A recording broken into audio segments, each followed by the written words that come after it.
everyone, here's how you do a padded satin stitch monogram. I am using floss here, but you could also use cotton embroider, which is also known as border de spécial. Yes, I know I have pronunciation issues. Whatever.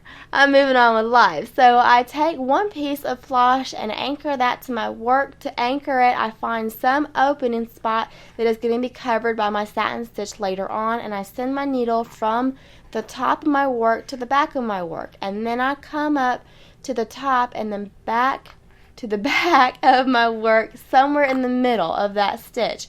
So the idea here is to take a very small stitch and then to pierce the floss, which anchors your thread into place.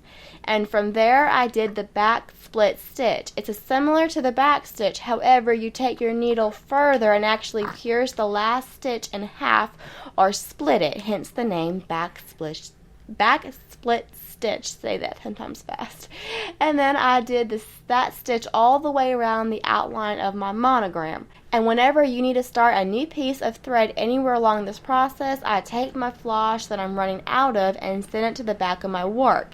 And then I put it through some of those threads from my previous stitches. Again, just create a loop, and then I go through that loop and I weave my end through those previous stitches to try to keep everything contained and neat and tidy on the back side of that work. It can become a bird's nest in a hurry if you're not careful. Once I finish my stitches around the outline, then I begin the padding. And this does not need to look pretty by any means. No one is going to be seen if you did tiny stitches or if you took nice big long ones. So we're going to go with nice big long ones, alright? So basically you want to make your stitch as long as you can within a curve. And you want to start right next to the outline, make a stitch, and then move over one thread width. Make another stitch and continue this process until you have the first layer done. And after the first layer, all subsequent layers will not go through the back of your work. You will just weave them through the previous layers. So the second layer will be weaved through the first layer, and the third layer will be weaved through the second layer, and so on. And this prevents that second layer from falling through the first layer, the third layer from falling through the second. You get my drift. However many layers you do is entirely up to your preference. And you can shape your letters by doing more layers in the center, so you can kind of give it a little mound appearance. Maybe you want more height towards the outside of a curve. Whatever you want, it is sewing, you do you, but that's a possibility. Just keep that in mind. But you do want to keep everything very continuous, a very fluid padding to your letter. You want to avoid voids if possible. Run your finger over top of your work and check for any voids, and then fill them in as needed.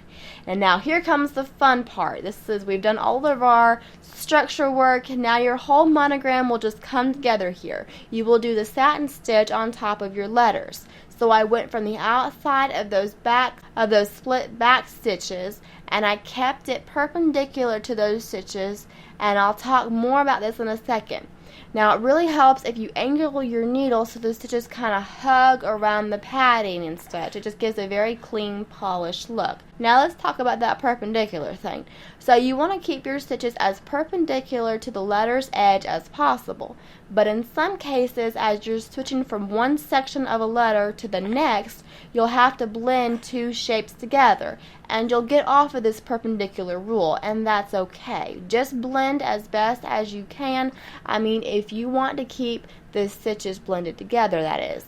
Personally, I like them blended together, but another option is to treat each section of the letter as a different shape and not to blend them. And I continued the satin stitch until my entire letter was filled, and that's how I did this monogram padded satin stitch. I hope this video was helpful. If y'all have any questions, please leave them in the comments below, and I will do my best to answer them. And as always, I appreciate y'all for watching, and I hope to catch y'all next time.